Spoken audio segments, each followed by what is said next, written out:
So today we're going to be discussing one of the more heavy-hitting Rolexes in the lineup. That is the Platinum Daytona, or as people call it, the Platona.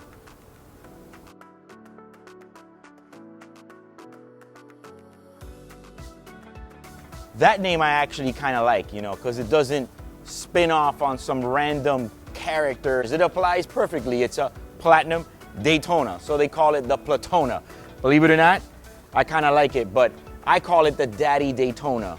Yes, of course. I mean, look, the craziest thing about this watch right now is just like anything else in the market is what's going on with these prices. Back several months ago when Rolex released their new lineup and everybody thought that this watch was going to be discontinued, the prices soared. They were way up there to $125, $130. And people said they're gonna discontinue the Platinum Daytona. Not gonna lie, I kind of thought that they might as well. Why? Because, well, the watch has been out for a while. It's not necessarily the hottest seller. I feel like it's picked up steam the last 3 or 4 years. But in the beginning, guys, I sold this watch at one point brand spanking new for $48,000. Talk about a massive discount. But I always say this all the time to draw a comparison. But then again, the standard steel Daytona was going for $9,000 or $10,000. But what happens is after the releases came out and it didn't get discontinued, it kind of held firm on the price, which was quite surprising. Why? Well, look, the way I see it is the guy that buys a watch like this and is going already over the $100,000 mark, I say this before, is not saving his lunch money to buy this watch. The guy can afford it, okay? And they're just not easy to get. They don't make so many of this Platinum Daytona.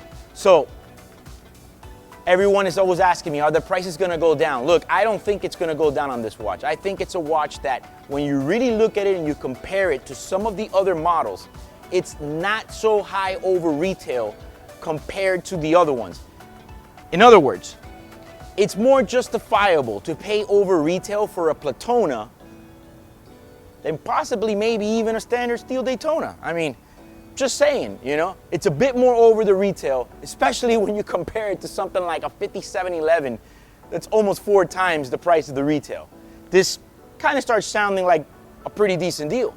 So let's talk about the watch. One of my favorite things about Rolexes in platinum is the Glacier blue dial. I think that dial is really what makes the watch. If it had any other color dial, I probably wouldn't like it. And let me tell you, when this watch was first released and it had that brown ceramic, I thought to myself, brown? I'm not gonna lie, it really grows on you, and they know exactly what they're doing when they combine that brown bezel with that dial. The other one that's also hot is the one that brings the baguette indicators on the dial. That one tends to be another $20,000 more than the standard one right now in the market. One of my favorite things about that version is actually that it doesn't have the brown subdials like this one does. Yes, I like this one as well, but I do like how clean the diamond version looks. And for some people, believe it or not, that don't like diamonds, will accept that watch. But since they're baguettes and they're actually on the number indicators, they kind of don't really look like diamonds unless you look really closely, if you understand what I'm saying. It doesn't look like a blingy watch. It doesn't look like a standard watch where it has round diamonds, stuff like that on the numbers. Kind of looks clean, crisp, and it was a good execution by Rolex adding that diamond dial.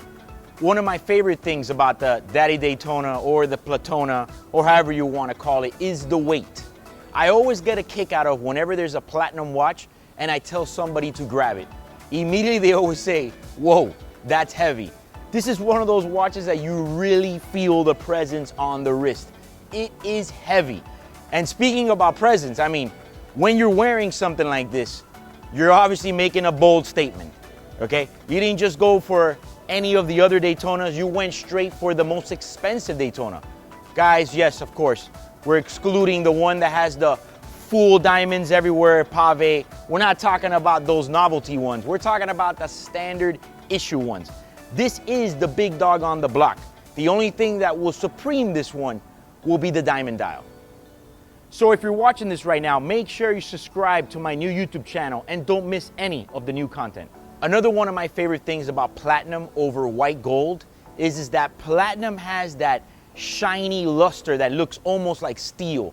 Whereas white gold, even when you buy it brand spanking new, still has a little bit of that dull finish to it, you know, almost like a bit off in color.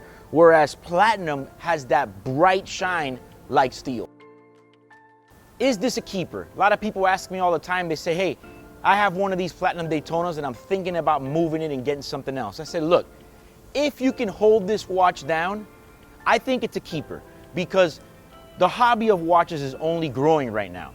And in the long run, they will discontinue this watch. And it will be very interesting to see at that moment what happens to the price of this model.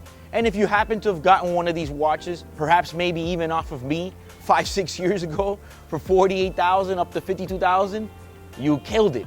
I mean, right now they're over $100,000. I mean, what other hobby could you spend that type of money, have the investment safe, and make those type of gains? Not too many, you know? It's just, I tell people all the time, what other hobby can you put money into, even before this new trend where the watches are going up?